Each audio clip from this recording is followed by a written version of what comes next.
And we are live. Hello, everybody.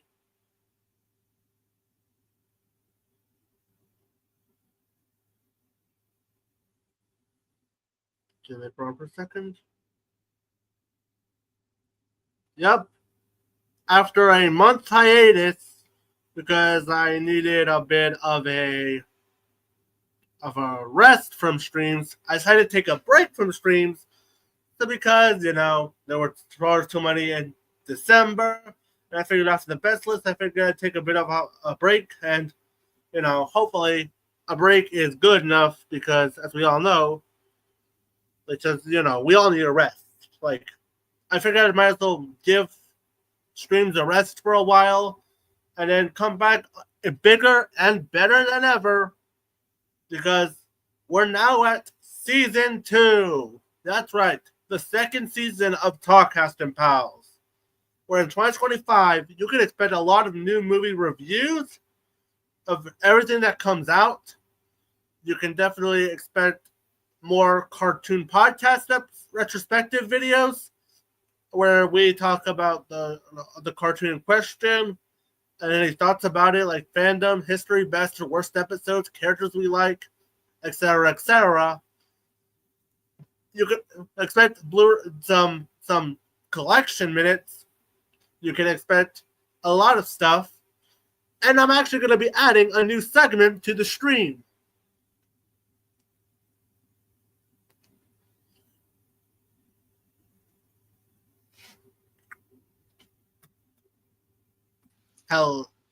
Hello, Ethan. Hi there, movie and cartoon fan. How's it going? Good.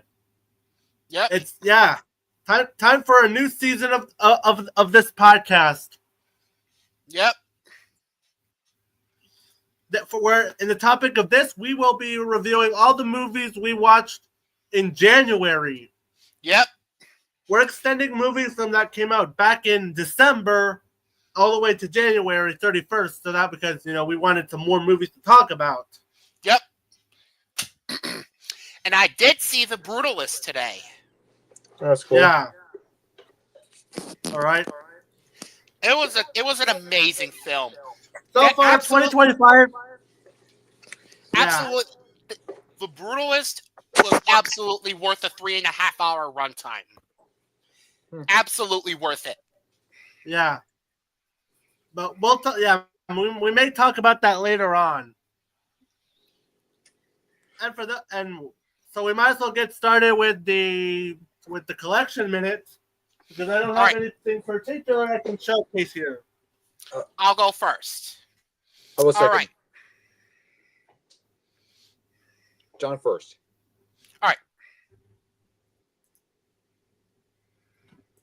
All right. First off is a DVD. 9. Oh yeah.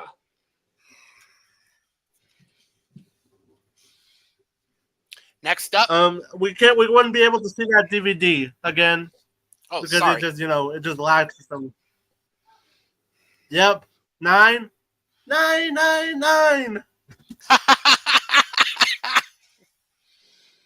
Next up, Saturday Night. Oh, nice. Based on SNL. Yep. Yeah. I saw that with my uncle's a few nights ago. We saw a trailer for Kramer the Hunter. My uncle said, imagine that film was Kramer the Hunter. Yep. Next up are 3 4Ks that I got. Jackie Brown. Mm-hmm.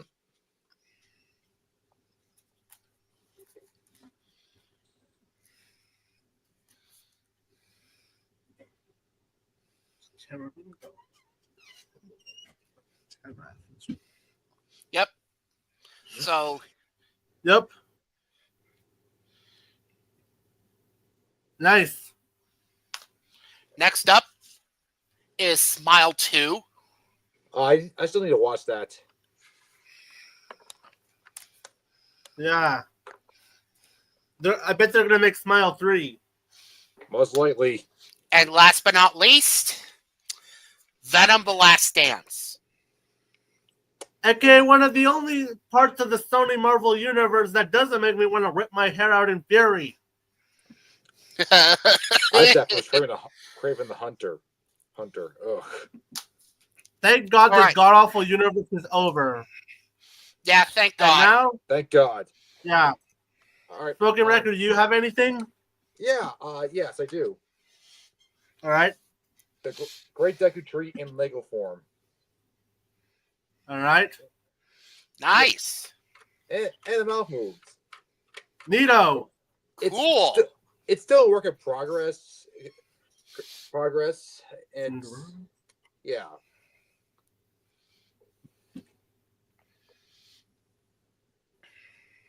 Yeah. All right. So, should we do the Pickle Treasures, or should I start a new segment?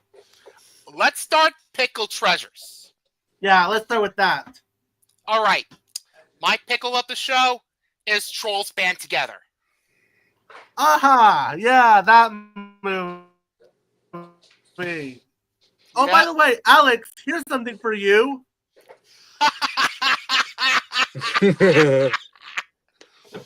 All right. Yep. My pickle of the show is Trolls Band Together. Where do I even begin with this? Number one, the animation. It's some of the worst animation I've ever seen. I don't really agree with that, but Understandable. Number two, the voice acting. Absolutely horrendous. Mind you that this thing stars Amy fucking Schumer. Yeah. Bro, that As bitch. we all know, she can't act to save her life. Exactly. Sorry about that. All right.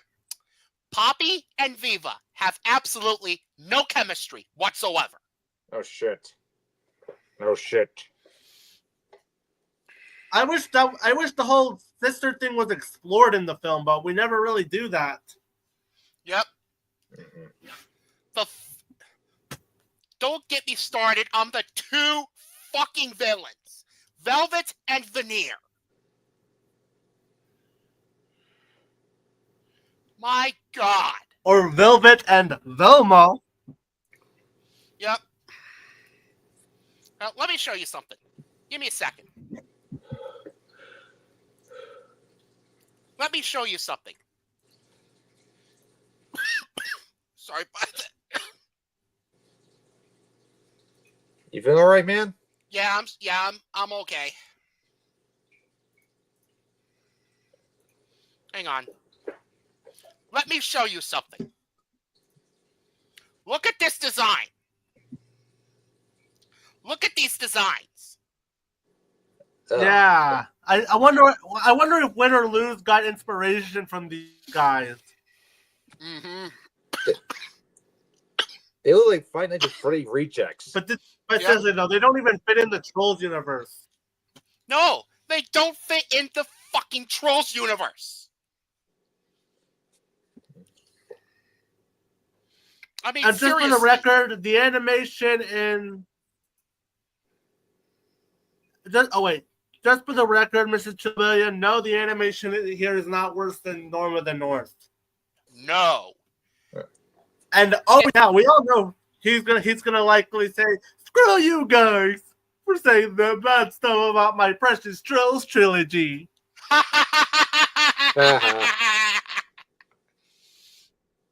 intrigued. I'm very intrigued because. Anyways, yeah. And the soundtrack is atrocious because it's just basically covers of pop songs. The one that got me really mad the most was Staying Alive. Bullet Train did a better job of this cover, and that was in Japanese. Mm-hmm. yeah, Bullet Train did it better. Exactly. I want to watch Bullet Train again now. Yep. And but the worst song in the film easily has to go to It Takes Two. Oh. It takes two to things go right. Yeah, it takes two to make everything go wrong. I know. God, that song is pure. Or that song is pure fucking cringe.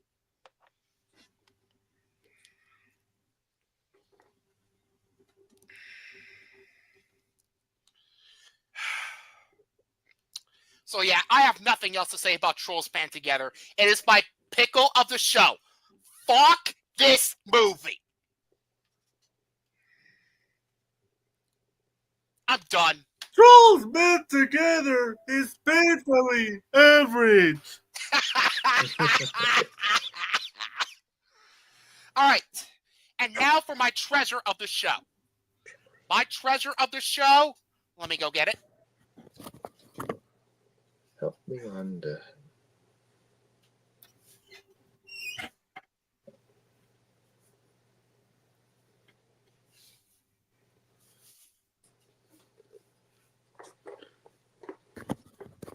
I got it. My treasure of the show is The Crow 1994.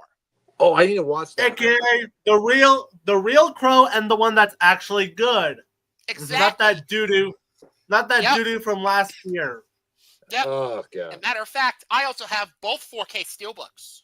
Oh, nice. Nice. Yeah, what more needs to be said about this film? Doo-doo. Is a classic. I have Rest it in on peace, DVD Brett. as well. I have it on DVD as well. In fact, let me see if I can find it. Give me a second.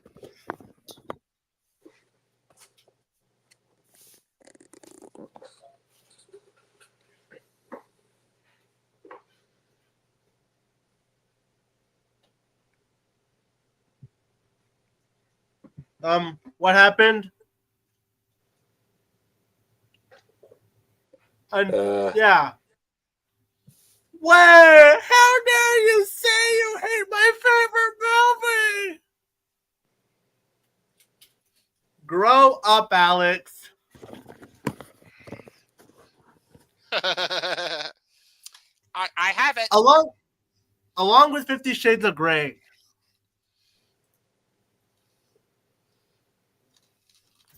I have it on DVD. Nice. So I have 1, 2, 3, 4 copies of the 1994 Crow. And I really need to watch that movie. Same. Same here. Okay. So it's no. I need to talk about this movie more. Yeah, Brandon Lee is incredible in this film. Like, he gives such a tour de force performance in this film. The effects are amazing. For a movie released in 1994, the effects still hold up to this very day. Like, and the movie, he is very dark. Like, the movie is so dark. And the movie, and the tone of this movie, and the tone absolutely fits with this film. I mean, the story is engaging throughout. The screenplay is fantastic. The directing, also fantastic. The acting, absolutely amazing. Especially from, like I said, Unfortunately, yes. exactly. Yes, I agree, Ghost. Especially from, like I said, Brandon Lee. Rest in peace, Brandon Lee, by the way. Mm-hmm. And yeah. It's very well paced throughout. The soundtrack is kick ass. Like, holy shit. Yeah. So, my treasure of the show is The Crow 1994. Mm-hmm. Yep, and that's the I love only this pro we'll movie. stick by. Definitely. I love this film. Easily the best film of 1994. Yep. So, Smoking Record, did And you have fuck anything? the remake that came out last year. Don't even get me started on that god-awful remake that we don't speak of. Yeah. My pickle treasure is Mulan 2020. Fuck. A Disney remake I refuse to watch. I'll spare you the trouble. They made Mulan to a Mary Sue. They took away her development. They just made her like cheap, powerful, and it wastes Mignon Wen's cameo.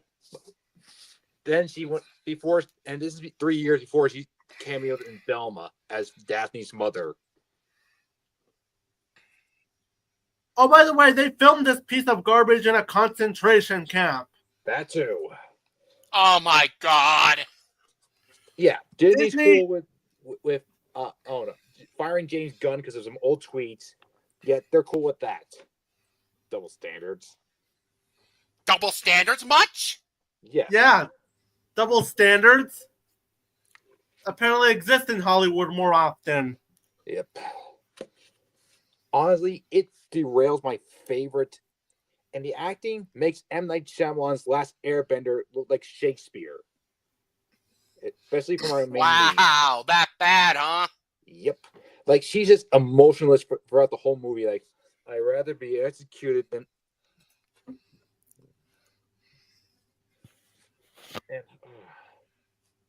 And poor Jet Li.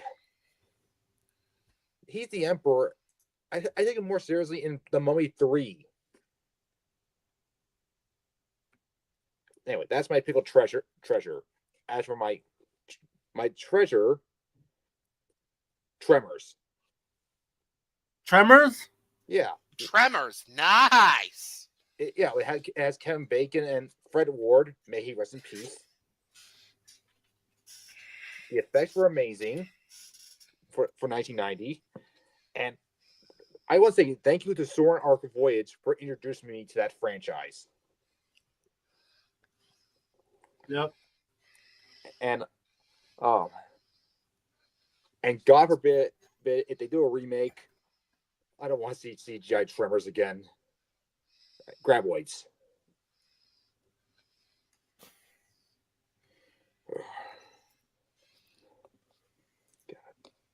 That's my treasure.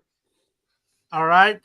And I decided I'm not going to showcase my either pickles or treasures because I'm going to be adding a new segment to this show podcast, and it's called. Let me put it on screen, and you'll see what I'm talking about. And that is called Crackhead Comment of the Day. Oh, that's really fun. Oh.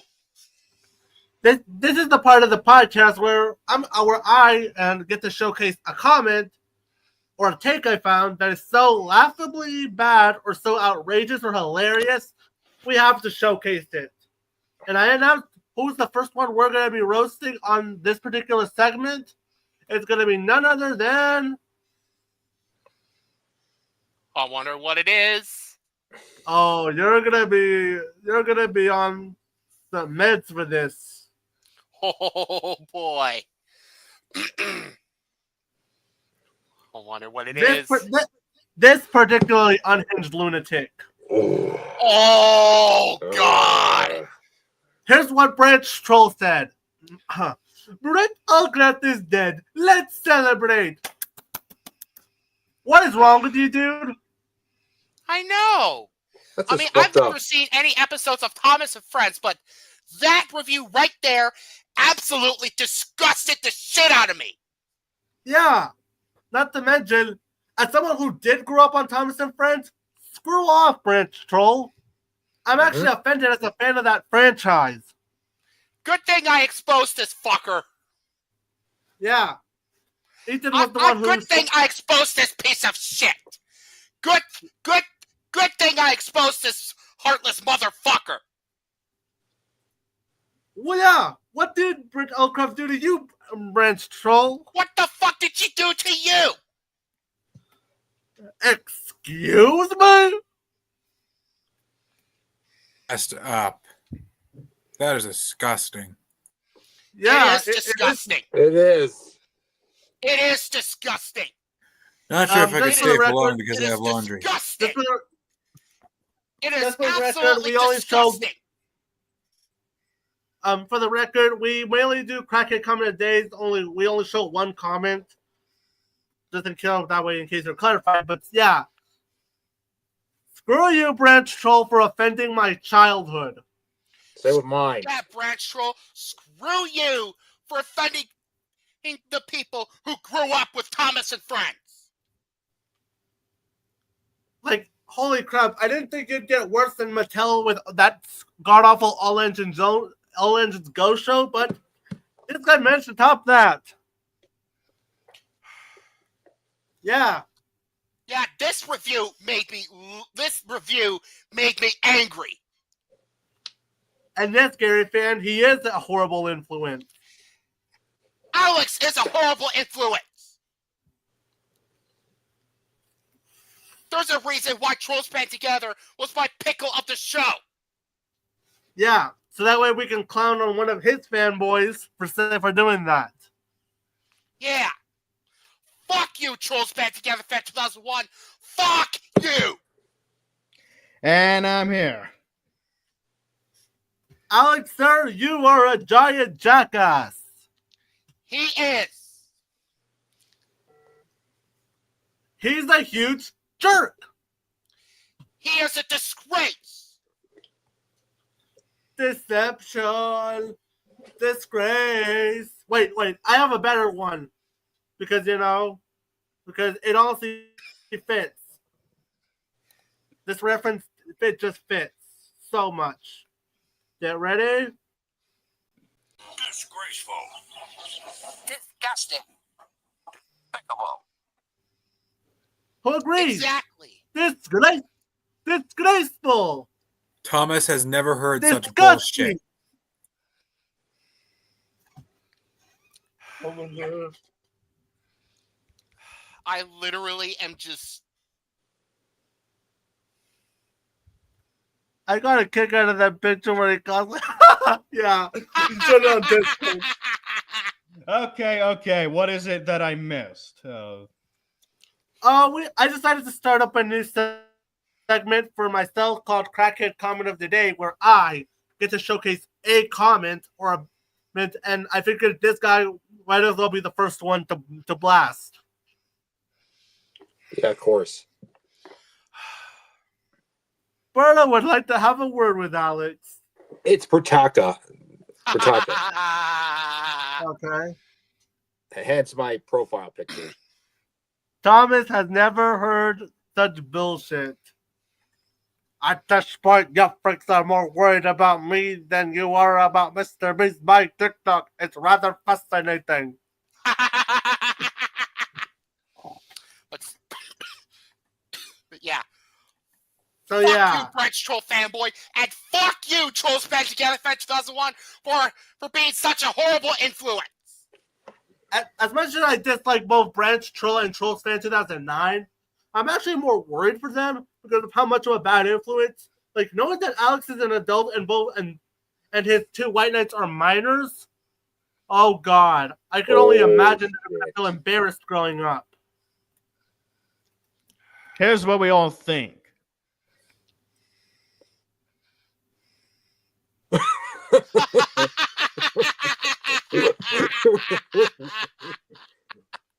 That's basically our reaction to this shit. Yeah. Hang on. I've got a new meme out of Trolls Band Together Fan 2001. Let me pull it up. Let me pull this up. Give me a second.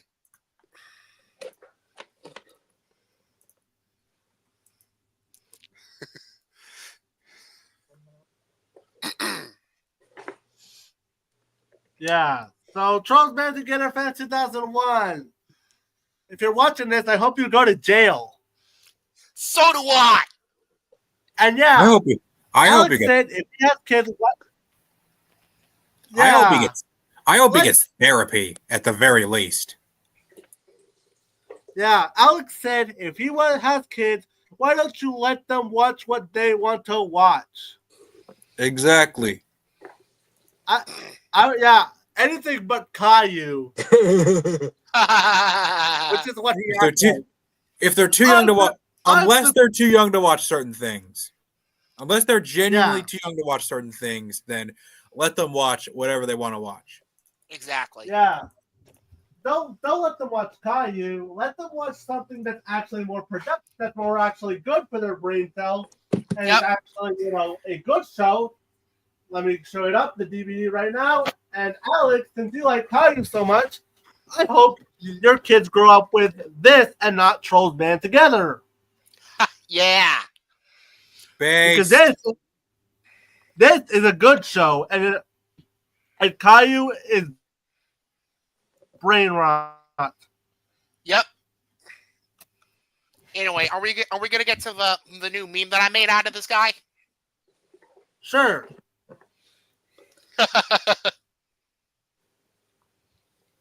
Look.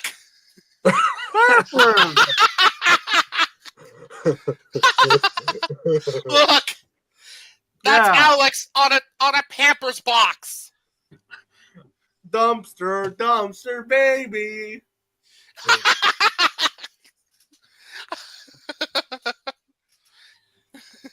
What do you think of this meme? Golden. Nice. Let them watch SpongeBob. Yeah, except for season 6 through 8 and Saving Bikini Bottom. Yeah, screw those. Yeah.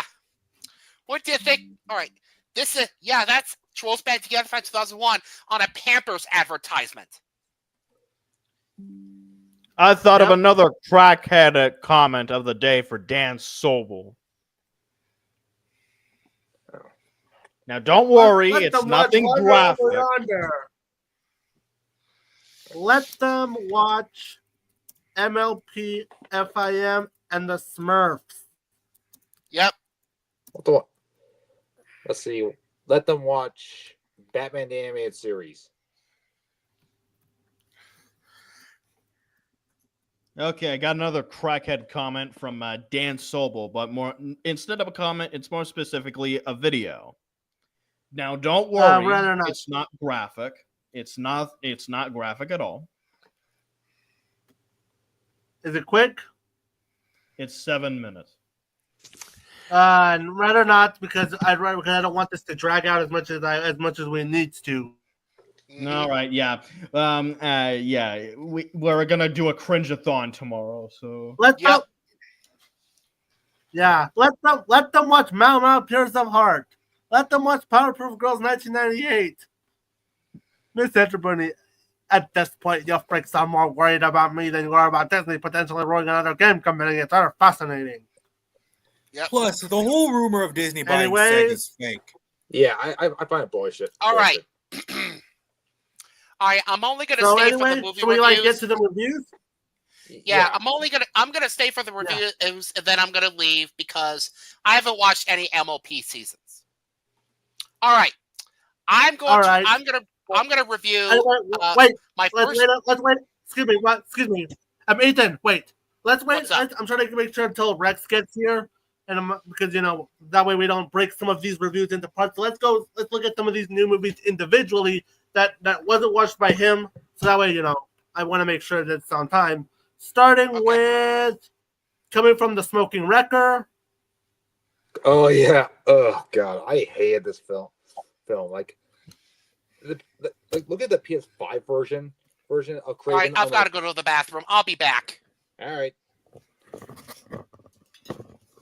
As I was saying, the PS5 version of Craven was good, and he's voiced by the guy who voices Anthony's dad from The Owl House. And Craven Afraid of Spiders. Who wrote this? Yeah, but Craven is afraid of spiders. You're a Spider-Man villain. Who wrote this? That's like making Lex Luthor afraid of aliens. That's stupid. Or making the Joker afraid of bats. And that's stupid. And the ending, where Kraven puts on the vest of the lion that killed him. He's an animal lover, yet he's wearing fur. Tony, did you even read your own script?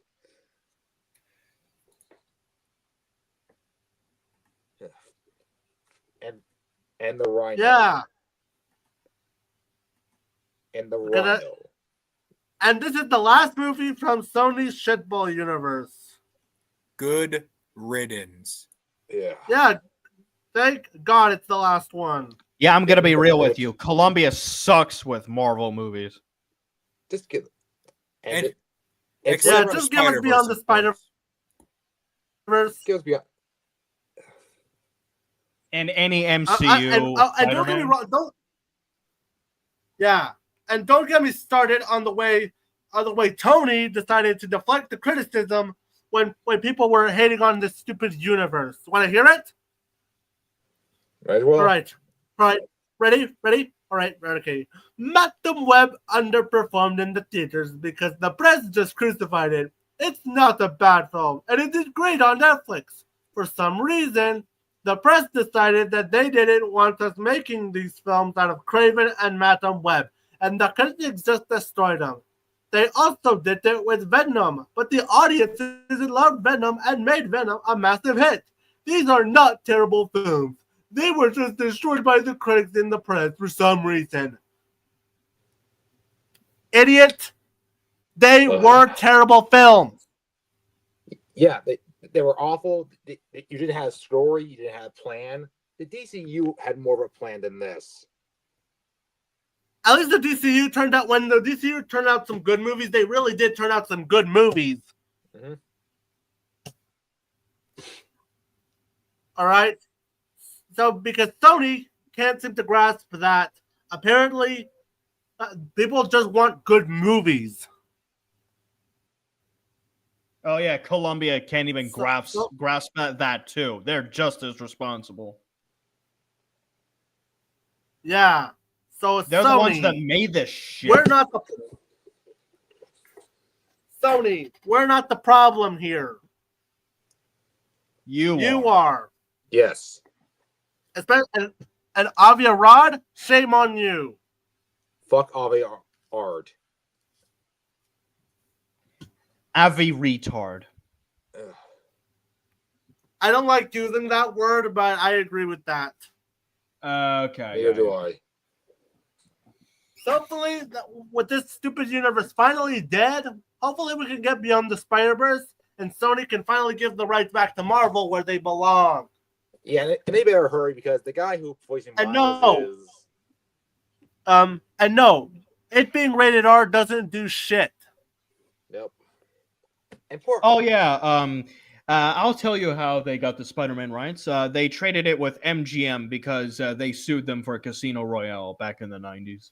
Oh, it's funny. I remember Sony said that we just want Spider-Man. No one gives a shit about the other heroes. I want to make sure. So yeah, Sony, please stop and goodbye.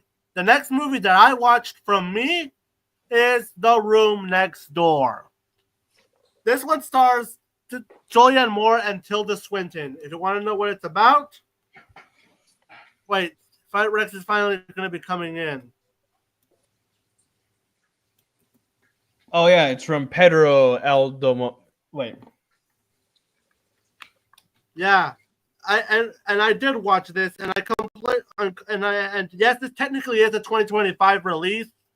So the plot is basically Ingrid and Martha become close friends while working together at the same magazine. After years of being out of touch, they meet again in an extreme but strangely sweet situation. And this one's a really good movie, both because it has both Tilda Swinton and Julianne Moore turning in some really good performances, and they really do have some good chemistry, and their characters are engaging. And for the most part, I really liked it. Aside from the last couple of minutes where it was just really not necessary. If you like good performances you'll love The Room Next Door. And it's mainly just these two who really makes the movie worth watching. The Room. I did not hit her. It's not true. I did not hit her. I did not. Oh, hi, Mark. Hey, guys. I'm back. Hey. Yep. Oh, yeah. Not to mention that. The Room. Wait, hold up. Let me do it in the comments.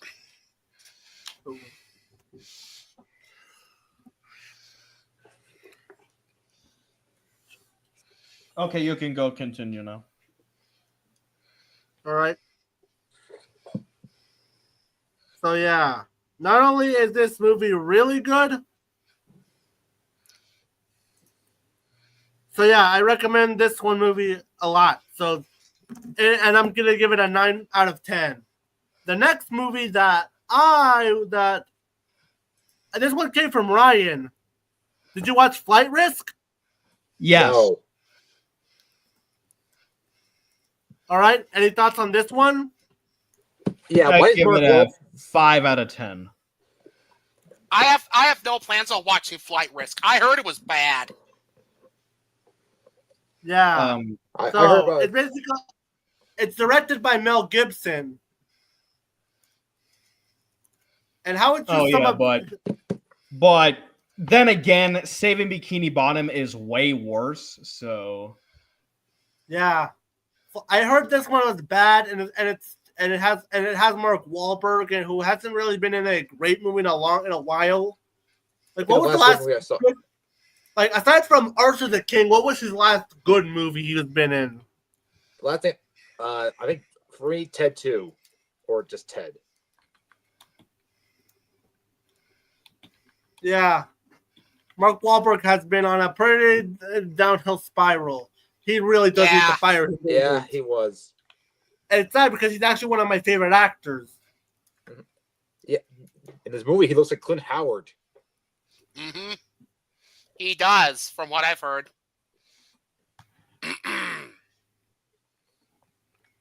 Yeah. So is that all for Flight Risk?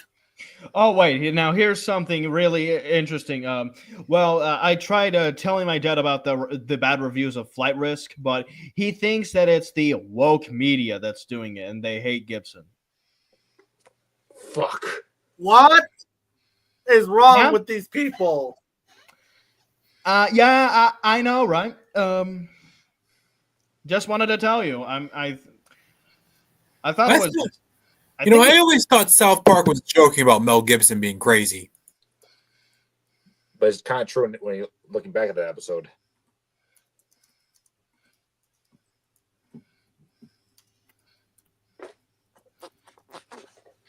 Yeah, Mel Gibson really made a disappointment, but then again, if cancel culture is any indication, in spite of what he said and says, that cancel culture does jack shit. Yep. But then again, he's certainly no Victor Salva. Yeah, at least that's something. True. Yeah, that is true. The worst he did was just say some very racist stuff. I'm here. Yep. Sorry for the delay. All right. I was seeing the Brutalists, and then I had some technical difficulties. You were talking about Flight Risk. Yeah. I didn't see it because I'm being selective with what I see this year. All right. And now we can finally get to what Ethan wants to review. The Brutalist. Yes! Oh, yeah. I saw this movie today. I saw it today, too. What a coincidence. Let me say, folks, this movie is amazing. Mm-hmm. It is absolutely worth the 3.5-hour runtime. It was pretty good.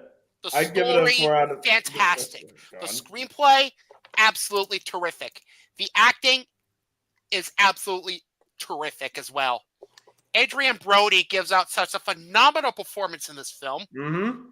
I liked him before, but I like him here too. Yeah. Adrian Brody is going to be in another movie called The Bookie and the Bruiser. All right. And go yeah. on. And all right.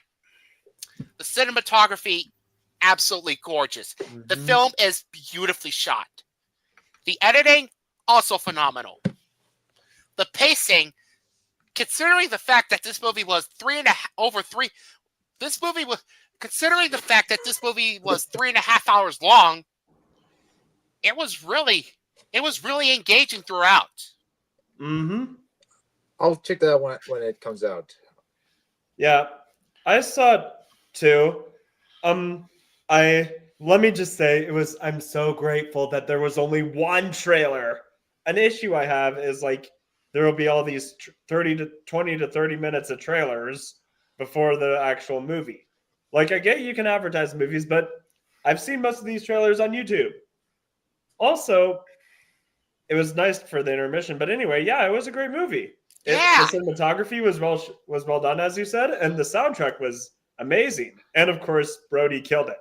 I liked him in Predators and Peter Jackson's King Kong, and I like him here too.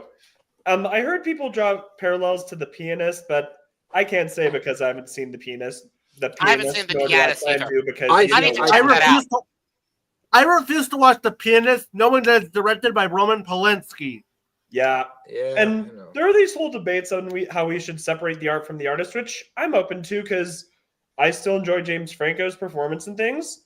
I'm still enjoying Aerosmith and Led Zeppelin, despite knowing Jimmy Page and Steven Tyler. Right. Does anyone want to read what I put in the private chat? But I don't feel comfortable watching The Pianist because I feel like what Roman Polanski did was so horrendous that it overshadows his accomplishments. Like when you go to Google, the first thing you won't see is that he's a movie director. No, he's might someday do a video on separating the art from the artist, but that's for another time. Next movie. I heard nothing but good things, and I bet Adrian Brody will get an Oscar nomination. Yep. Mm-hmm. All right. I'm gonna get to my final thoughts on the.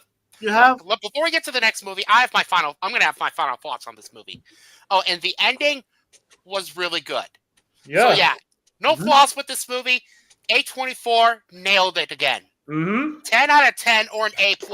Wait a minute. They just distributed it. The company that really made the movie is Brook Street Pictures. Oh. Huh. Yeah. 10 out of 10 or an A+. If this movie is playing out of theater if the Brutalist is playing out of theater near you, go see it. Mm-hmm. Sorry, I have money issues. Yep. All right. Yeah. All right. Speaking of A24, I am excited for that unicorn movie they're releasing this year. Oh yeah. I'm looking forward to that one to check that out too, and I'm also looking for the other movie. All right, I'm going to read what I put in the private chat. Has Willem Dafoe in it? What if Columbia Pictures released a Patrick Star movie in theaters, and what if Walt Becker directed it? Oh God! Yes. Not happening because Sony doesn't own Nickelodeon. Thank God, because John Lasseter was almost about to buy Nickelodeon. Yeah, and probably not the best because we already had enough creepy stuff with Dan Schneider. Yep. Not to mention John Kay and Chris Savino. Right. Mm-hmm. How about we don't add Butch Hartman? I mean, he's just a fucking idiot. Fuck him. Yeah, Butch Hartman, he's an idiot, but Christian he's not a monster. Hartman. I mean, he's not irredeemable, but he has issues. Mm-hmm. Yeah, he does. Let's just keep it at that. Mm-hmm. All right, the next movie I want to review. All right, Alex, the animation and filling up parents and the wish. Holy fucking shit, buzz! The animation is even worse than the animation in Rhapsody Street Kids and Bud Ugly Martians. At this point, Jeff Breaks are more worried about me than you are about Dan Schneider. Doing quiet on set. It's rather fascinating. Anyway. All right. The next movie I want to review is Better Man. Oh, yeah. I saw that movie and enjoyed it. It was a breath of fresh air. Go on. It was really good. Mm-hmm. I saw it. I really liked it. Yeah. I saw it. I really liked it. It's unfortunate that this movie bombed at the box office. Shame. Because this is the biopic that I kind of want to see. Because you remember that clip that I showed you? Yeah. Who thought that making a movie about Robbie Williams, but have him portrayed as a chimpanzee would be such a unique concept? Yeah. Yeah. It's That alone got me odd, interested in the movie. The acting is really good. Mm-hmm. I mean, the voice acting from acting in the chimpanzee guy was really good too. Mm-hmm. He gave that CGI. Speaking of, that CGI chimpanzee was really impressive. Mhm. Yeah. Yeah. I appreciate that they used makeup and practical effects instead of using I do CGI. too. I think they used motion capture. Of course, I Oh, might have motion to look into capture. it. Yeah. The editing is really good. The cinematography is absolutely gorgeous. Mm-hmm. The story is unique. The screenplay was well written. Mm-hmm. And that's Now, and if I'll I tell only- you this. I'll tell you this. As someone who never knew about Robbie Williams, or at least doesn't know him that well, this movie actually got me interested in his story just by watching this movie. Same. Like I knew nothing about him prior, and Yeah. and it's Not to and it was mention, a the breath of fresh soundtrack is air when really good. biopics did. I agree. I love the soundtrack in this movie. And I like The how it was ending was much really more than good, just too. like Now, a if biopic. my only complaint with this movie is that the pacing can be a bit rough at times. Yeah. But the other pacing than could that, be a bit rough. this movie was excellent. Mm-hmm. 9.5 out of 10 or an A. Yeah. I'm giving it an 8.5 out of 10. This I'd give it an 8 out of 10. It was great. All right. Like I feel like more I'd biopics like to go over should my be like next this review. because biopics have grown Oh, sorry. stagnant. Like Go ahead. they all Go on, become finish. derivative of one another, despite being different genres and different musicians, which is why I think I tend to prefer music documentaries over biopics. Like I'm looking forward to that Iron Maiden documentary. All right. All right. A movie I want to review is One of Them Days. One Now, of them this days. this is a comedy that I was really not looking forward to, but after seeing the final product, this is my most surprising film of the year. Now, granted, it's not without its flaws, which I'll get to eventually, but yeah, the story was really engaging. The screenplay was well written. The acting was really good. It's well shot.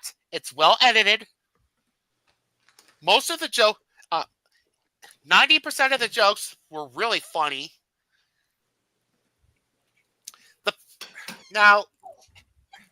And the pacing for the most part is actually pretty good.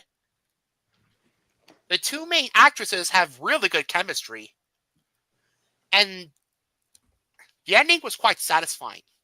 Now, for flaws, the pacing can be a bit iffy at times, and 10% of the jokes didn't land. But yeah.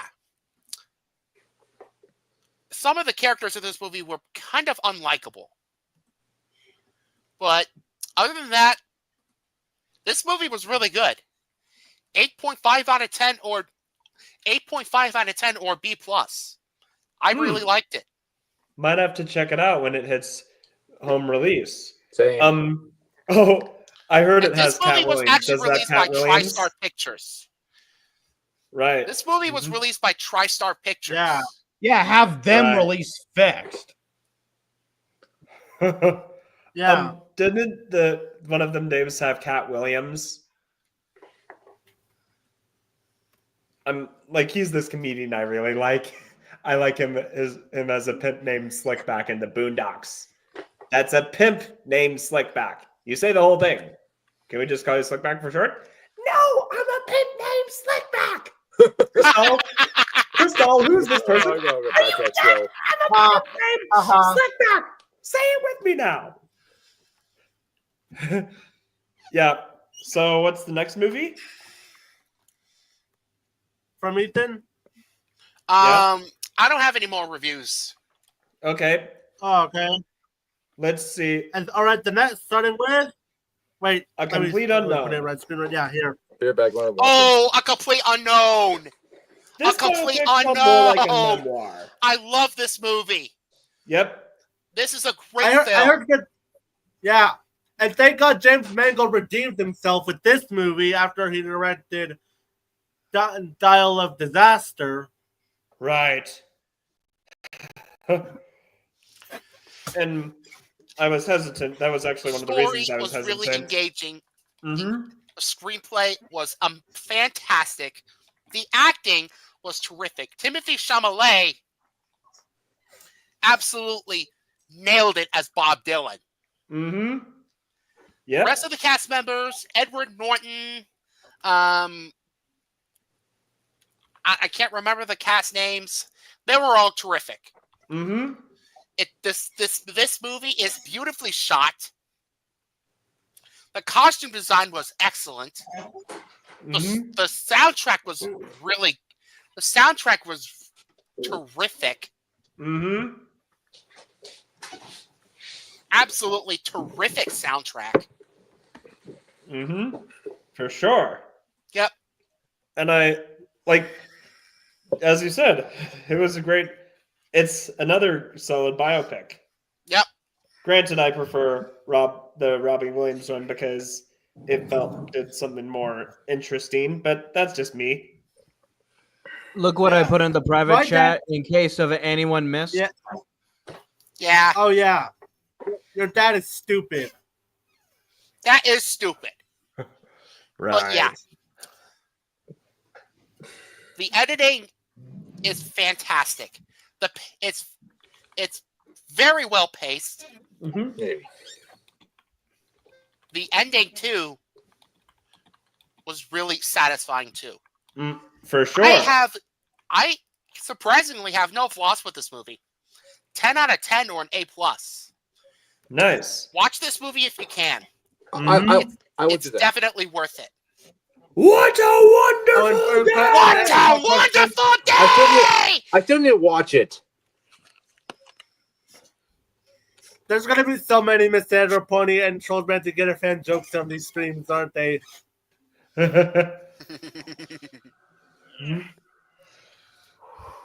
All right. So let me go over the list. And the next one is from Rex. The Fire Inside. This was a biopic about Clarissa T-Rex Shields. Cool name, by the way. It was a great biopic. It was about she's a real-life boxer and explores the themes of perseverance, found family, and the challenges that female athletes face in sports. Ryan Destiny was great. And, of course, you can't complain about Brian Tyree Henry. The best Megatron we got. Yeah. Granted, I still prefer Frank Welker, but most interesting for sure. Well, yeah. Okay. He and Frank Welker are my favorite Megatrons. Mm-hmm. Oh, David King. Yeah. Right. Yeah. So great right. biopic. It did feel like some parts lagged, but it was pretty good. And I definitely recommend checking it out. And the next one I did see, and it's called Wallace and Gromit: Vengeance Most Foul. Yeah. I don't even watch that. This film was a great return to the. I need to watch that. It was I a don't great have return to the Netflix, franchise. so I I can't don't have really... Netflix either. Right. Oh yeah, another then- thing I put in the private chat. Surprisingly, there were a bunch of people in my flight screening. Huh. Hey, at least some people went to go see it and liked it. Right. Let's go. Yeah, unlike Good for them, I guess. Borderlands. Anyway. Yeah, I watched it. I actually decided to watch Curse of the Were-Rabbit in preparation, and I absolutely love that movie. And I actually now understand why people love Wallace and Gromit. A great duo. Revisit Curse of the Were-Rabbit sometime. Anyway, Vengeance Most Foul. It was a great return to the franchise. And let me just say, and actually, oddly enough, today would have been Peter Sallis's Wallace's original voice actor. It would have been his 105th birthday today. He retired and died in 2010 and died in 2017. But let me just say, the new voice actor, Ben Whitehead, he does an excellent job. Like, he sounds just like Peter Sallis. And those who have known him, the point where if you were never told that this was done by a different actor, you wouldn't have even noticed. Yeah. Of course, I should also note that Whitehead had voiced Wallace in like video games and commercials since 2008, but this was like his first time voicing the character in full, and he does a great job. And I appreciate the fact, and I appreciate that this film actually builds off something from builds off the one short A Close Shave. Mm-hmm. Yeah. This was a great follow-up, and I liked also how there was this other guy, like he was in Curse of the Rabbit, Peter Kay, as Macintosh. He got to reprise his role again, and it was a great, like, the animation was outstanding, and I had some issues with the pacing, but I liked it. My favorite thing was also, like, you know, the commentary on the over-reliance of machines and the use of AI, which, because, you know, yeah, I appreciate the fact that this movie didn't try to just demonize technology in irresponsibly black and white terms. Yeah, like there can be benefits from it, but like in moderation. Exactly. Exactly. Kind of like how this And example also, is. There's this band, Unleash the Archers, for their most recent album. They like their album. It was a concept album about AI taking over, and for that they used AI as tools, like not to replace people, but like as tools. Like they'd ask an AI to generate the lyrics, and then they'd like use it as a tool around it. There's this channel I follow. They did a video talking about it. The Metal Meltdown. He explains things at best. And it was pretty good. The album was pretty good. Like I gave it a revisit, and yeah. Also, thank you, Ghost Stargout, for pointing this out. Dennis McGraw shouldn't have been this threatening as a villain. Oh my god. Yeah, exactly. A character who is silent, a penguin, is actually very smart in this movie. Yeah. Like I'm not going to say much, but like, whoa. Okay. Now I definitely need to watch a lot of. I need to watch a lot of the really old Wallace and Gromit shorts after watching Curse of the Were-Rabbit and Vengeance Will Foul. This one I really like. Close Shave and Wolf and Death. Right. I was thinking of watching some of those old Wallace and Gromit shorts because I did watch this movie. Right. Yeah. 8.5 out of 10 for me. Mm-hmm. Probably a 7 for me. Okay. All right. What's next on the list? Let's go through it. Let's see. Oh, yeah. This one we kind of always watched. Wolfman. Yeah. It was okay. I mean, it had the right elements going for it. Like that opening was really solid. Like it had you asking questions and it had the right amount of tension. But then like I felt like and I liked the transformation. Like I liked how like it was focusing on like what it must have been like to be turned into a monster, like to have your senses increased. Mm-hmm. And I actually didn't mind the design. I mean, there was that one image that was teased, but thankfully that was just like, you know, a promo image or the old design. Yeah. But the real problem with this was the script. Yeah. The pacing was really bad. Yeah, like it was too much time on the transformation. Well, I like how it built up on the transformation. Too much, please, and give us some Wolf Mayhem. And that was my biggest problem with this movie. It spent way too much on the transformation, and while the transformation was fun to watch and had me invested, I wish we got more of the Wolfman in its final form. Exactly. They really want to do a sequel to it, but the movie just kind of stopped. Yeah, it did what it did at the box office. It didn't do that good in the box office. Right. Can I just say something? Like, I like Leo now, but I don't think he was the right director for this. Right. Yeah. Compared that to The Invisible Man, which knew that it was a standalone movie and knew it was a one and done movie. Yeah. Yes. Granted, I will say this. Not to mention the first act was abysmal. It was boring. Aside from the father and daughter stuff, I didn't care about any of the characters in this movie.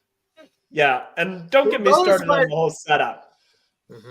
Like you're turning this into a family trip just to collect your supposedly dead dad's stuff. Also, can I just say that? Yeah. Like, what is the cause of the Wolfman curse? Yeah, like it seemed like the opening was leading up to that, like some Native American folklore stuff. Oh yeah, yeah. I thought it was gonna be like scientific or something, some shit. Right. Yeah. Yeah. Like, well, I so would yeah, call the Wolfman Wolfman was definitely a letdown. Yeah. Yeah. The first act was abysmal. The second half, well, it does get progressively better. It's just an overall disappointment. 5 out of 10. Mm-hmm. I give it a 3 6 out of 10. It's all right. The next one is. Oh yeah, this film. I was technically it was pretty good. Like it was just a wholesome story about friendship, and provides commentary on religion, and of course the soundtrack was great. I really want to watch this movie. Yeah, it's from the director of A Silent Voice, and I tried to get a showtime to see it, but the problem is that the day I went to go see it, the day I almost went to go see it, I ended up getting a cold. Oh, that's a bummer. And thus I didn't get to see it. Dang. And it's really sad because it's sad that most anime movies that come out in any of my theaters are all tied to a series. Right. Thankfully, this one isn't. Yeah. The only non-series animated film I watched was Belle in theaters, at least. Mm-hmm. And I ended up getting the Japanese dub. I watched this in the Japanese dub. Yeah. And other than that, My Hero Academia and Jujutsu Kaisen Zero are series that I never watched prior to seeing World Heroes Mission and the movie itself. And the only anime movie I went to go see in theaters from an anime series that I did watch was Spy Family. And that's because I actually watched the franchise prior. Yeah, because it had only like 2 seasons at the time. Yeah, the only original anime movie I've seen in theaters is The Boy and the Heron. Oh, nice. Okay, what's next? I never watched an anime movie in theaters. I reckon some are worth seeing in theaters. I am a John Childers man. I'm legitimately barely to like this movie. Okay.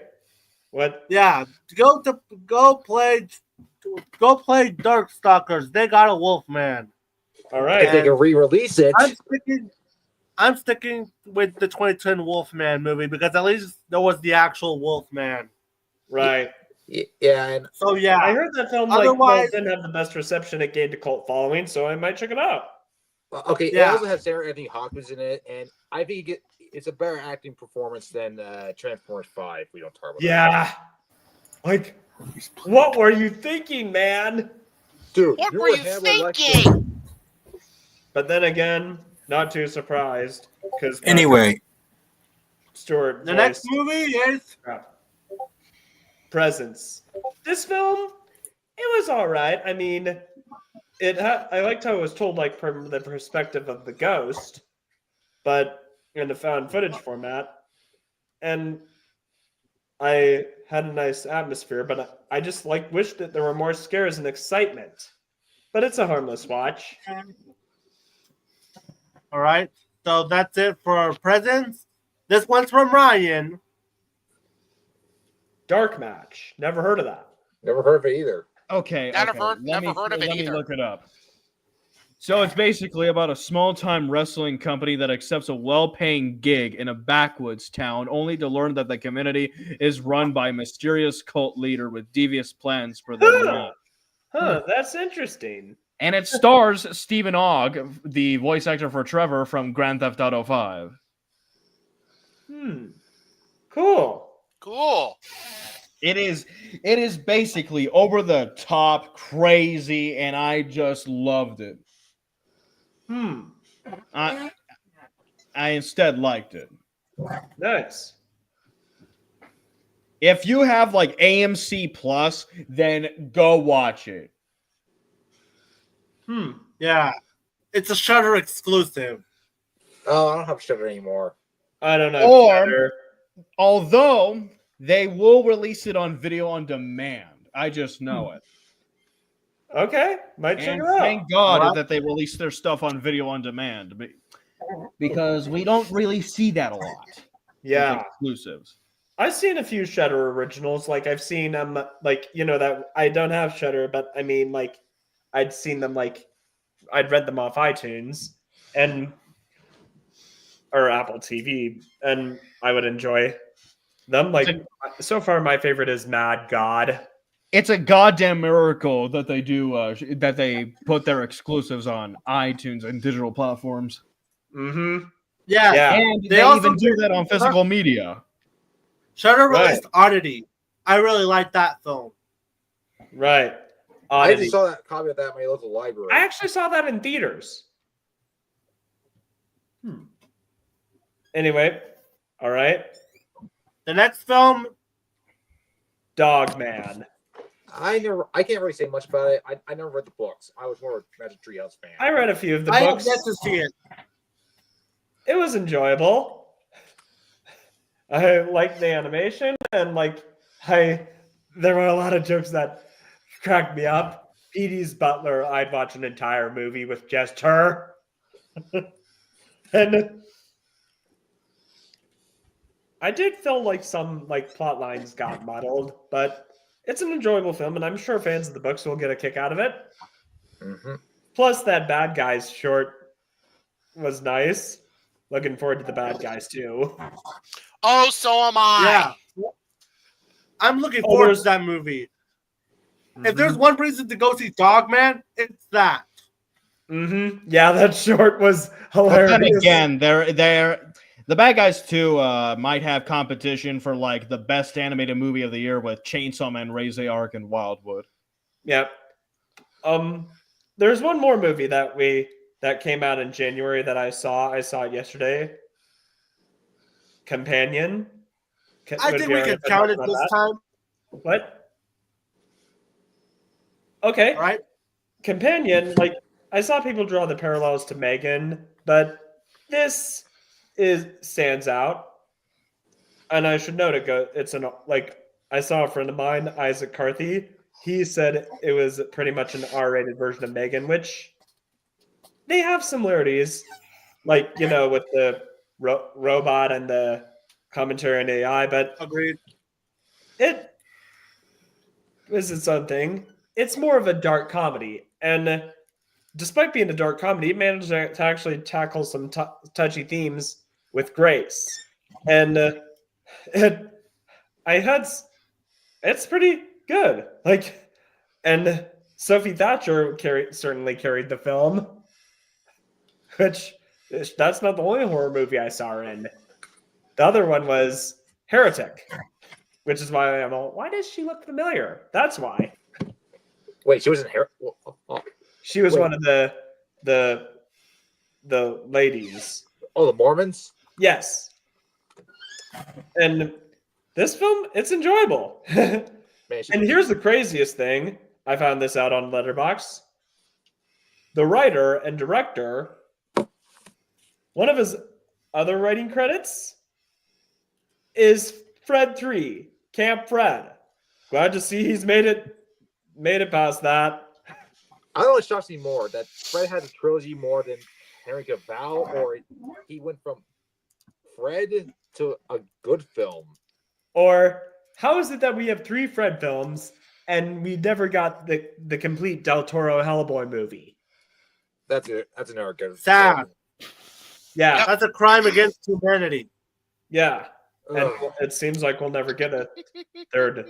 Yeah, needless to say, Dogman is the appetizer for the Bad Guys too. Mm-hmm. Yep. I saw that Dogman trailer so much, I decided to come anyway. 7 out of 10. Some kid mentioned Skibidi. Speaking of, take a look what I put in the private chat. Oh, I'm hesitant. No. Oh, Skibidi Toilet should not be a movie. What if Eli Isn't Michael Roth Bay doing a Skibidi Toilet movie? Yes, he is. Yes, I heard that. Unfortunately. What if Eli Roth made a Skibidi Toilet TV series? Oh. That would That'd suck be major scary. balls. All right. I'm sorry. And the next movie that I did watch, I don't know if I should technically count it since it doesn't come out until March, but I saw it when it got leaked. So, yeah. Plankton left film. Fuck no. I'm kind of done with the SpongeBob franchise, but I heard people said good things about this film, so good for them. Like, Yeah, I'm not even gonna bother with this one. For me, SpongeBob died when Steven Hillenburg died. Yeah. Yeah. Look, I watched speaking of it stuff and on it was- streaming, look at what I put in the private chat. New Panty and Stock. I have to watch the first Panty and Stocking. I watched a little bit, but I couldn't get into it. It's from Studio Trigger, the new one. The same studio that also did that Transformers short in honor of the 40th anniversary, which was amazing. Oh yeah, definitely. I've been following Transformers All right. since. Sorry. Yeah. I saw Plankton the movie, and it was all right. It was definitely better than both Saving Bikini Bottom and Sponge on the Run. I'll say that much. Mm-hmm. I can imagine. And I'll say that the animation is, well, a bit unfinished at parts. It's fine. I'll admit the songs are actually kind of good, actually. I appreciate the fact that they use different styles of animation. Like, they alone already make this worth watching. The most of the characterization, except for the main character himself, Plankton, are actually well written this time, and SpongeBob is not nearly as annoying as he was in that other movie. I appreciate the fact that he made him into a therapist.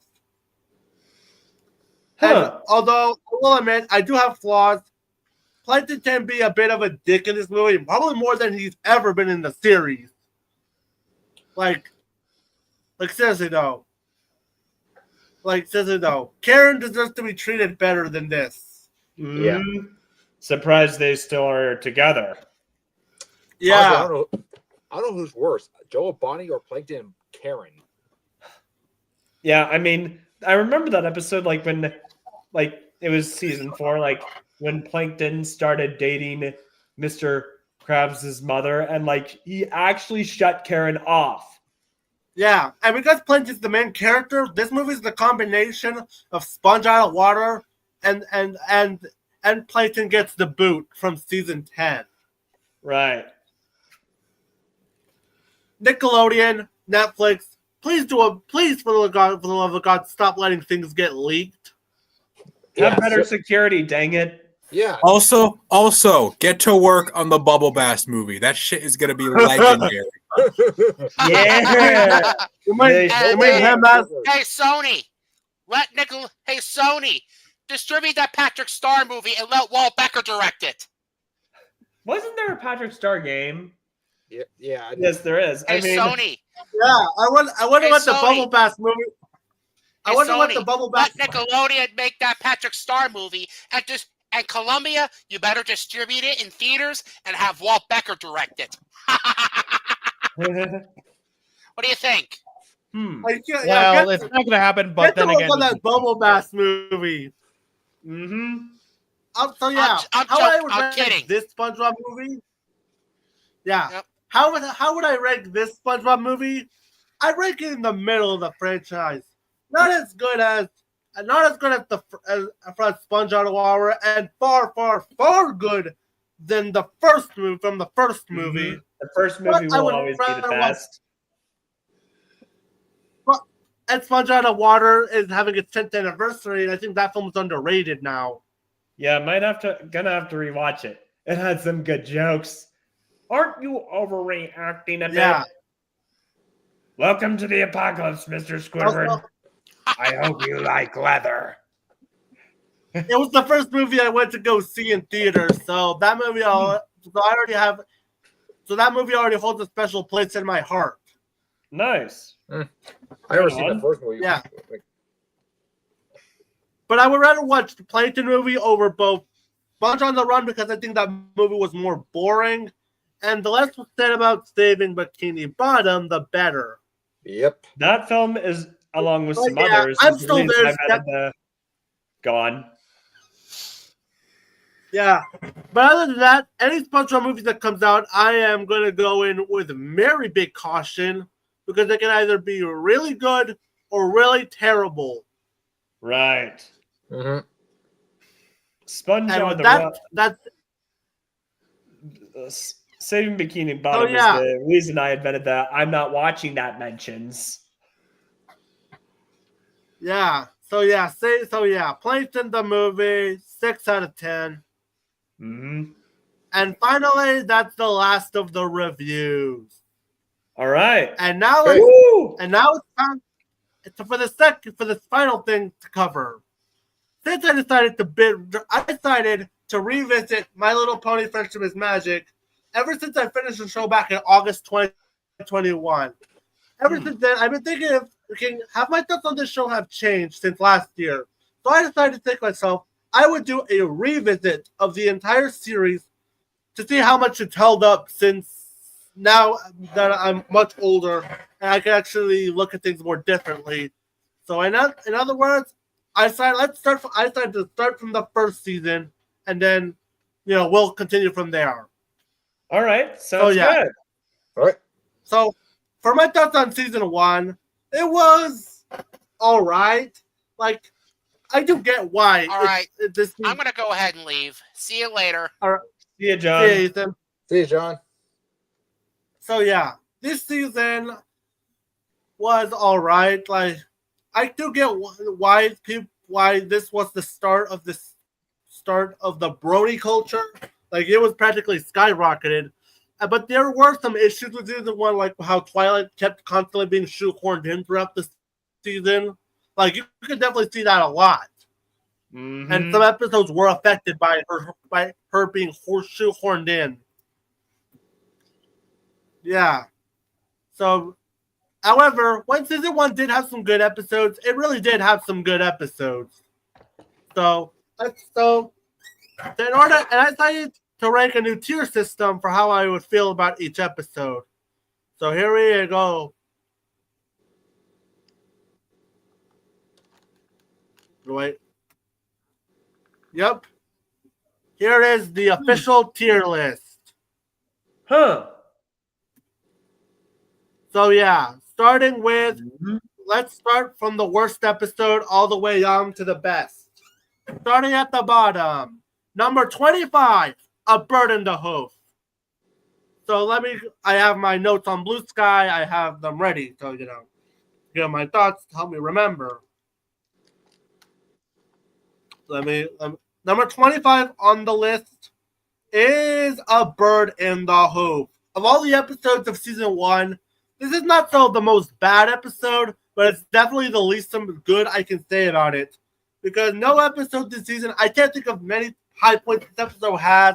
The only one it has is Angel Bunny. Aside from that, the episode is just not very good. Let me explain why I think this. So, A Bird in the Hoof mistakes gross out humor for comedy and makes some terrible characterization, especially from Twilight and Celestia. And don't get me started on Philomena, because not only is she not that good to look at, like, she's too clean to be ugly, but too unappealing to even look at to begin with. But don't get me started on that ending. Philomena knew what she was doing. She was just pretending to be sick to troll Fluttershy. Dick move. So yeah, I can't think of many things this episode has that I like. So that's why it's at the bottom. Number 24, Owl's Well That Ends Well. AKA the first episode. Excuse me. Wait, someone's entering the chat. Oh, hi, Hello, Sean. Hello. Yeah. By the way, earlier Thadmaster mentioned a Bubble Bass movie. So here's actually something that I know that someone a certain angry pony would say. The Star Wars sequel trilogy should be tossed in a dumpster and set on fire, and everyone involved with it should be thrown in jail. Ryan Johnson for directing it, Yeah. Kathleen Kennedy for producing it, and the brain dead morons for watching it. Yeah. So yeah. Number 25, A Bird in the Hoof. Number 24, Owl's Well That Ends Well. AKA the very first Spike episode of this series. And wow, is it bad.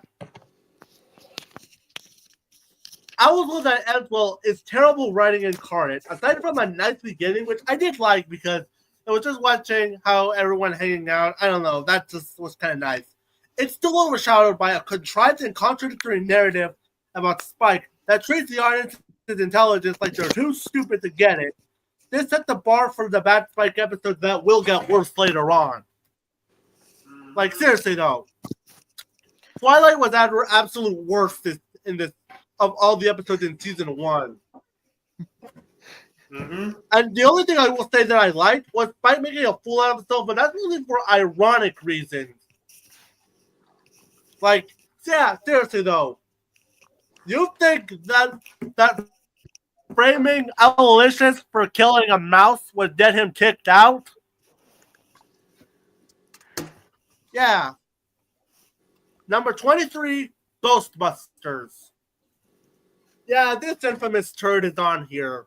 I'll say this. I did like Trixie and Twilight. Like, they were the best things in this episode, but otherwise, the episode has a half of the main things are hypocrites, and Snips and Snails are some of the worst characters. Had a terrible debut in this episode. Are you getting in this, Sean? I'm Yeah. listening. Yeah, not to mention, I hate how hypocritical half the main 6 are. Like, yeah, show up a show off by being a bigger show off. Makes perfect sense. Yeah, also, the fact that Trixie gets her home destroyed by an Ursa Major. How come that she's the one who gets it the worst, while Snips and Snails just get mustaches? I mean, they do clean up their own mess, but still, that's a lighter punishment compared to Trixie. And knowing what would happen in Magic Duel and No Second Princess makes this actually kind of worse than it already is. Oh, by the way, did I forget to mention Spike in this episode is fucking irritating? Yeah. Number 20. All right, 25, 24. Number 22, Bridal Gossip. Oh, yeah, the introduction of Zakora. And not a very good one. It's only salvaged by Spike and Applebloom, while the main six's characterization is absolutely horrendous, especially with Applejack and Pinkie Pie. Seriously though, Applejack, why don't you pay better attention to Applebloom? Instead of like, while you're at it, the plot holes regarding Poison joke, and a dishonest and hollow delivery of the moral of prejudice. Yeah, not a very good episode. So I fun number. Fact, I was gonna say when Fluttershy had her deep voice, she was voiced by Blue Man Kuma, who was Tigertron from Beast Wars.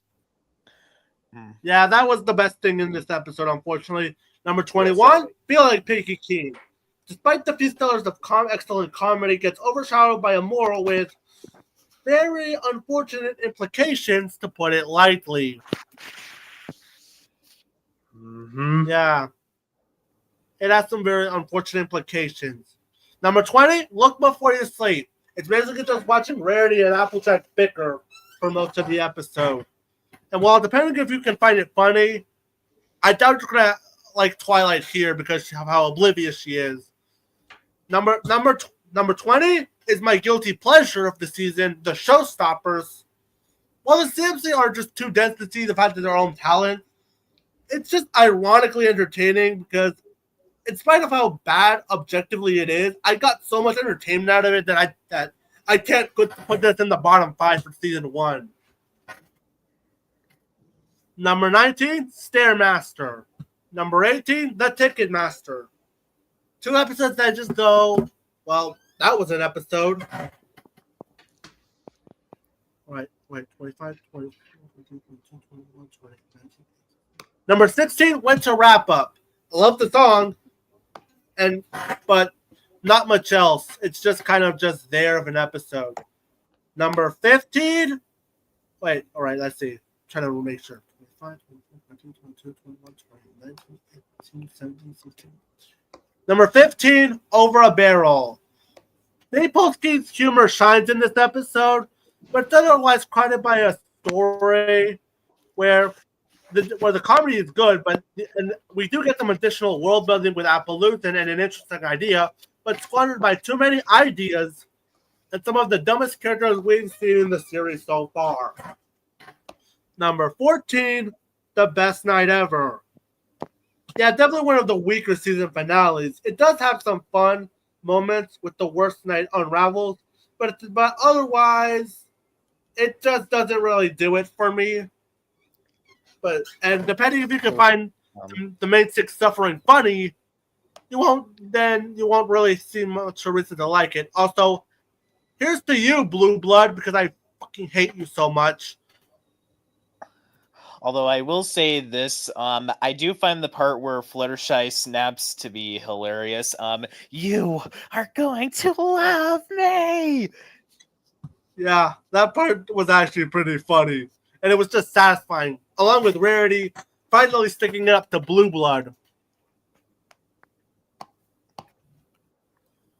All right. So let me remember.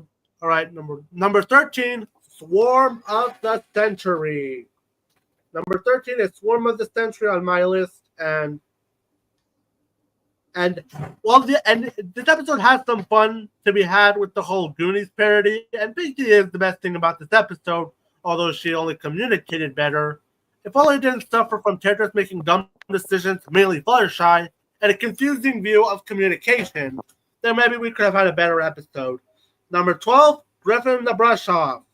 It delivers a fantastic moral about toxic friends, and Pinky and Rainbow bounced off each other flawlessly, but the way Gilda was handled was awkward, and it felt like a missed opportunity for both Pinky and Gilda to learn about personal space and not being a dick.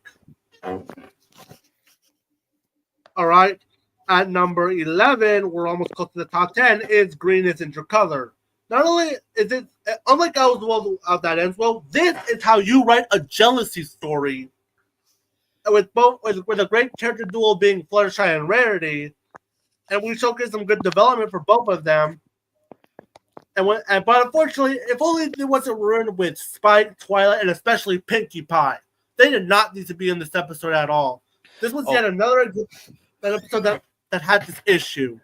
I do like the joke though where Fluttershy said, "I'm so angry I could just kick something," or scream, and she just lightly taps on a vase as well as quietly screams. Yeah, I love how I love how Twilight just almost pokes herself in the eye. But that was funny as shit. Of course, Twilight Sparkle's voice actress has problems.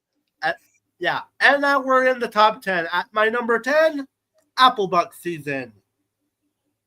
Not only does it serve as good representation of Applejack's strengths and weaknesses with some good humor and a realistic portrayal of what burnout is like. And I love how in the animation department they actually are doing it in a pretty subtle way. Number 9 on my list is Friendship is Magic, the first episode. It's a good way to start the series, as it does its job establishing the main six's core while giving us glimpses for what the characters are going to be.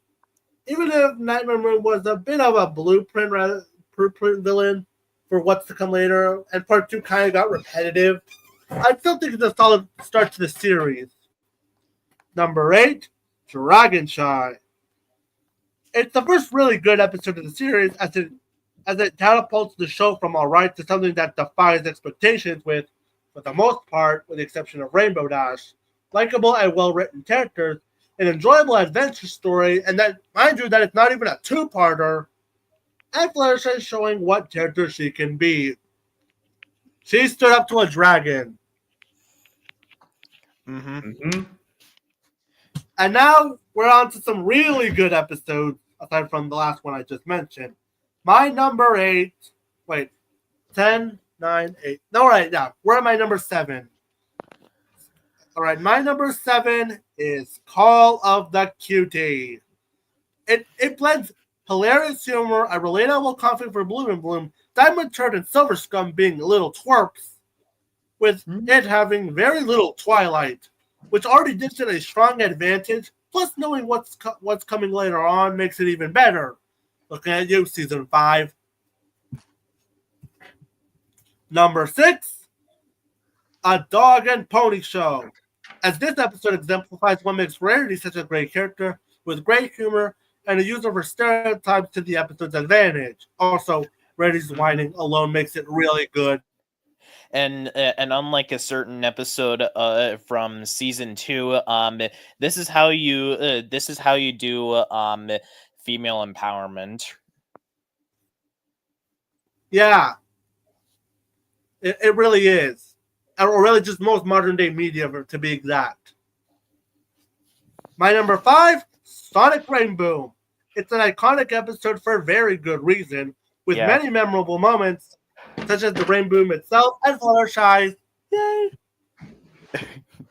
Yeah. Yeah. Great conflict for Rainbow Dash, adds world building for Cloudsdale, and the ending that was nothing short of anticipated and happiness. Good on you, Rainbow Dash. Number 4, Fall Weather Friends. This episode was just pure fun. It's seeing Applejack and Rainbow Dash trying to beat each other in a friendly competition, and them getting at each other's throat. And it's probably the most fun I had in an episode in quite a while. And unlike a certain episode in season 8 we'll be getting to, this was actually a good episode. Seriously though, fuck non-compete clause. And also this episode is how you do Look Before You Sleep, because this time it's just 2 characters getting into a competition and not fighting for the whole episode. Yeah, and I love how it actually felt like it was actually a friendly competition, and it made it just fun to watch. All right, top 3 time. Number 3, the Cutie Mark Chronicles. It serves as a very important episode, as it serves some very satisfying backstories of how the main six got their Cutie Mark and how it all ties together for the series in general. Now, if only Scootaloo wasn't practicing her inner spite, this would have been in the glory tier. Seriously though. So yeah, number 2. This was almost my number. This was number 1 for a long time, but the one that is my number 1, it just beat it out by a little bit. Student for Success. This was a perfectly written episode that displays its moral effectively, while giving us a conflict that really tests Rarity's generosity. Also, Art of the Dress is one of the best songs in the series. This, to me, is the episode that proved that MLP is more than a show for little girls, as it actually managed to take a concept that wouldn't appeal to anybody, and this episode managed to keep me invested all the way through. This was my favorite episode of season 1 for a long time, until now, because my number 1, Party of One. Not only is this an excellent showcase of Pinky's character with hilarious humor and heartwarming moments, with an underrated moral about expecting the best of your friends, but it has my favorite moment in the season, and that's Pinky going insane. Like, yeah, it just shows that this series is able to appeal to more than just children. It can also appeal to adults, because this show does have moments where it does get dark, such as the season 4 finale, as well as a certain episode that is going to be in season 2. Yeah. So yeah, Part of One is definitely my favorite episode of season 1. And with that finally ends season 1. Hopefully, season 2 can be better. All right. And with that, we end the podcast again. Thank you so much for watching the first episode of the new season. So there's this individual in your live streams comment. They're wondering when you're going to be doing a video on the 4 worst YouTubers. Are you going to be doing a video on that or something? No, I'm not. No. Yeah, Oh. I can understand.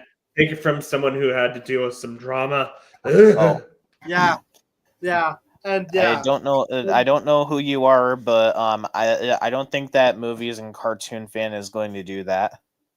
Yeah. So with that said, so yeah. Oh, see you in March. I'll see you see you again when we come back and see if we are able to do the first cartoon podcast or do the top 10 best and worst movies of the 2020s decade so far. Okay. All right. So with that, peace. Peace. Peace.